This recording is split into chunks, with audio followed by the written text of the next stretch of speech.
Abdillah wa ala alihi wa sahbihi wa man tabi'ahu huda. La hawla wa la quwwata illa billah. Rabbi shrah li sadri wa yassir li amri wahlul 'uqdatam min lisani yafqahu qawli. Amin ya rabbal alamin. Amma ba'd. Pertama yang kami hormati Bapak Ketua Takmir Masjid Ulil Albab, yang kami hormati Ketua Panitia, yang kami hormati jajaran pengurus Yayasan Muslim Manyar Kartika, Bapak Ketua Yayasan, Bapak Pengawas, Bapak Pembina, dan seluruh jajarannya. Yang kami hormati juga bapak-bapak, ibu-ibu yang hadir, dan juga adik-adik yang insya Allah menjadi anak-anak yang hebat, calon-calon orang-orang hebat, calon-calon orang cerdas, orang yang berpengaruh positif di masyarakat Indonesia dan seluruh dunia kancah internasional. Amin Allahumma amin. Alhamdulillah, sebelumnya kita bersyukur kepada Allah Subhanahu wa taala yang telah memberikan kita nikmat Islam, nikmat iman, dan juga nikmat diberikannya kesempatan kita menjumpai bulan yang suci ini, bisa berpuasa, bisa sholat tarawih, bisa sholat fardu berjamaah di masjid. Ini adalah nikmat yang sangat luar biasa sebagai bagian dari umat baginda Nabi Muhammad SAW. Adik-adik semuanya puasa? Yang pojok puasa?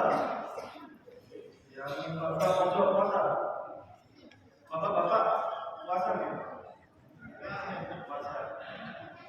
Alhamdulillah, kita sekarang mengkaji yang ringan-ringan saja, karena kita semua sedang puasa, sedang lapar. Kita mengkaji yang ringan-ringan saja, tapi harus fokus. Saya kasih cerita ringan, tapi harus fokus, harus bisa menceritakan ulang. Terutama yang adik-adik ini harus hafal ceritanya, harus tahu alurnya. Nanti tak tunjuk, tak suruh mengulangi ceritanya. Setuju ya? Ada hadiahnya, ada hadiahnya. Yakin ya? Bisa ya? Nah, mantap, siap-siap tak tunjuk. Oke? Saya kasih cerita, harus fokus, harus hafal. Jadi cerita ini ada tertulis di kitab tafsir Ar-Razi. Nah, ini nggak perlu dihafalkan, kitab Ar-Razi nggak perlu dihafalkan. Yang penting ceritanya. Diceritakan bahwa suatu ketika Nabi Isa, Nabi Isa berjalan bersama murid-murid beliau. Muridnya Nabi Isa itu ada 12. Namanya kelompok Hawariyun. Gak perlu dihafal, Hawariyun gak perlu dihafal. Yang penting Nabi Isa punya murid 12 sedang berjalan kaki bersama-sama. Nabi Isa bersama murid-murid beliau menuju suatu tempat. Jalan bareng-bareng, ketika di tengah perjalanan melewati sebuah kuburan. Ketika Nabi Isa bersama murid-muridnya menjumpai komplek kuburan, dan ternyata satu di antara penduduk kuburan, penghuni kuburan, satu di antara penghuni kuburan itu ada yang disiksa. Jadi satu penghuni kuburan disiksa oleh malaikat, liang lahatnya menjadi jurang neraka, penuh dengan api, disiksa oleh neraka. Namanya Nabi Isa, dia bisa melihat keadaan-keadaan alam orang-orang yang di dalam kubur. Salah satunya adalah, sekali lagi, ada satu orang penghuni alam kubur yang disiksa oleh para malaikat. Lalu Nabi Isa yang melanjutkan perjalanan, karena memang Nabi Isa yang melihat seperti itu hal yang biasa. Akeh tunggale, bahasa akeh tunggale. Lalu singkat cerita, Nabi Isa melanjutkan perjalanannya ke suatu tempat tersebut. menunaikan hajatnya, menunaikan keperluannya. Lalu Nabi Isa kembali lagi ke rumah beliau, melewati jalan yang sama, melewati komplek kuburan lagi. Ternyata apa yang terjadi? Ketika Nabi Isa melewati komplek kuburan lagi, tiba-tiba penghuni kubur yang awalnya disiksa, ternyata liang lahatnya berubah menjadi taman-taman surga. Yang awalnya penghuni kubur itu disiksa oleh malaikat, berubah menjadi diberi nikmat oleh Gusti Allah, diberi nikmat oleh para malaikat. Wajahnya bahagia berseri-seri. Ini Nabi Isa penuh keheranan dan penuh tanda tanya dalam pikirannya. Lalu bertanya kepada Gusti Allah. Saya ulangi ceritanya ya, harus hafal. Nabi Isa beserta rombongannya, muridnya ada berapa? 12. Lalu menuju suatu tempat, ketemu komplek kuburan. Ada satu penghuni kuburan yang disiksa oleh malaikat. Setelah tuntas ketujuannya, perjalanan pulang. Nabi Isa melewati jalan yang sama, melewati kuburan yang sama. Ternyata penghuni kubur tersebut yang awalnya disiksa oleh malaikat, ternyata dipenuhi dengan kenikmatan. Ternyata wajahnya berseri-seri sangat bahagia sekali. Akhirnya Nabi Isa keheranan bertanya kepada Gusti Allah. Ya Allah, diceritakan seperti yang kita ceritakan. Ya Allah, kok bisa ketika saya berangkat orang ini loh disiksa, dia teriak-teriak menangis. Tapi ketika saya pergi pulang hanya selingan beberapa jam, ternyata tiba-tiba berubah 180 derajat. Orang ini dipenuhi dengan nikmat di tengah-tengah taman-taman surga. Itu Nabi Isa bertanya kepada Gusti Allah. Lalu Allah mewahyukan menjawab pertanyaan Nabi Isa ini, wahai Isa, ketahuilah bahwa orang penghuni kubur itu adalah preman. Bahasanya itu preman, atau bahasa kasarannya itu bajingan. Jangan pakai bajingan, kebakaran. Preman. Nah, preman banyak dosanya, belum bertobat, lalu dia mati. Namanya juga orang banyak dosa, belum bertobat, orang zalim, maka di alam kuburnya pun dia merasakan kesusahan, disiksa oleh Gusti Allah, disiksa oleh para malaikat. Tapi ternyata uniknya, ini preman ini ketika wafat, dia meninggalkan istri yang sedang mengandung bayi. Preman ini ketika meninggalkan istri yang sedang mengandung janinnya. Setelah beberapa lama bayi ini lahir. Setelah lahir dirawat oleh istrinya dengan perawatan yang baik, dengan didikan yang baik, sampai umur balita, umur 4 sampai 5 tahun, si ibu ini menitipkan anaknya yang balita kepada seorang guru, kepada seorang ustadz untuk belajar mengaji. Lalu balita ini belajar mengaji abata saja kepada seorang ustadz, sampai si bocil ini bisa membaca Bismillahirrahmanirrahim dengan menyebut nama Allah yang Maha Pengasih, lagi Maha Penyayang. Maka saat itu juga kata Gusti Allah, ini juga harus dihafal. Ini perkataan yang sangat indah kata Gusti Allah.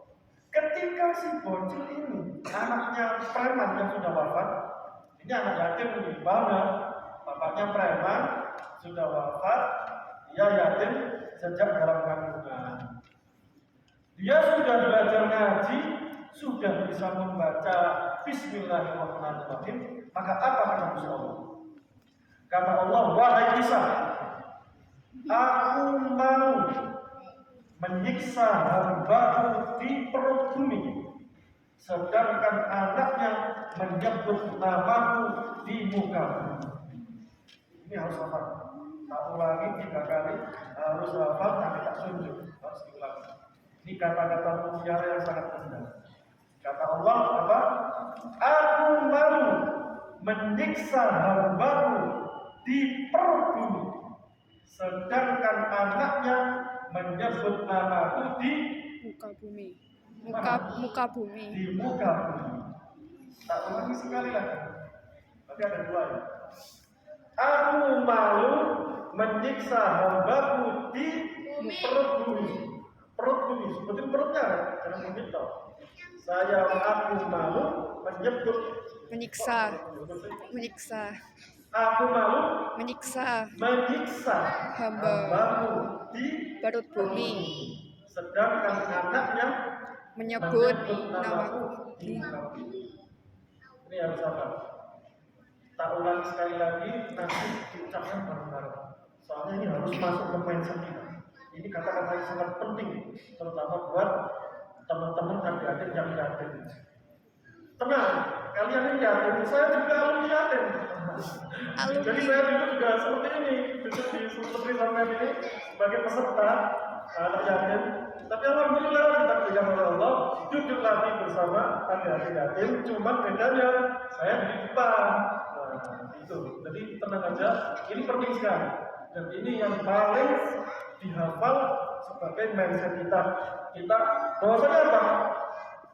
Aku, kata Gusti Allah ya, aku malu menyiksa hambaku di perut bumi, sedangkan anaknya menyebut namaku di muka bumi. Bareng-bareng ya. 1, 2, 3. Aku malu menyiksa hambaku di perut bumi, sedangkan anaknya menyebut namaku di muka bumi. Ini harus dihafalkan. Kenapa? Kalau kita teman-teman adik-adik semua, ketika kita mengaji Bismillahirrahmanirrahim, membaca Al-Fatihah atau sholat atau berzikir, itu artinya apa? Artinya bapak-bapak kita yang sudah mendahului, kakek nenek kita yang sudah mendahului, orang tua yang sudah mendahului kita, ini bisa dipastikan berbahagia di alam kubur sana. Oke ya? Jadi kalau kangen sama bapak, kangen sama kakek nenek, langsung memperbanyak mengaji, langsung sholat, minimal membaca Al-Fatihah. Bismillahirrahmanirrahim. Itu termasuk keutamaan membaca Bismillahirrahmanirrahim yang disebutkan dalam kitab Tafsir Ar-Razi. Jadi kalau ragu, aduh bapak saya di alam kubur sana seperti apa kabarnya, maka langsung sebut Bismillahirrahmanirrahim. Insya Allah sebanyak apapun dosanya, orang tua kita yang di alam kubur akan berbahagia. Amin Allahumma amin. Tak ulangi ceritanya, nanti pertanggungjawaban. Mintanya ditunjuk apa angkat tangan? Angkat tangan ya, soalnya ada hadiahnya. Ada hadiahnya dan harus angkat tangan. Tapi kalau nggak ada angkat tangan, tak cari yang dari tadi ngomong sendiri. Dari tadi yang nggak fokus, tak tunjuk. Kalau yang angkat tangan ini berarti perhatikan dari awal. Tapi kalau yang ngomong-ngomong sendiri, yang di pojokan, yang biasanya agak ditutup, ini nanti jadi sasaran saya tunjuk. Oke, ceritanya saya ulangi. Ini ceritanya tentang Nabi siapa? Isa. Nabi Isa. Bersama muridnya jumlahnya berapa? 12. Berjalan menuju suatu tempat, melewati sebuah kuburan. Lalu melihat ada satu penghuni kuburan yang disiksa oleh malaikat.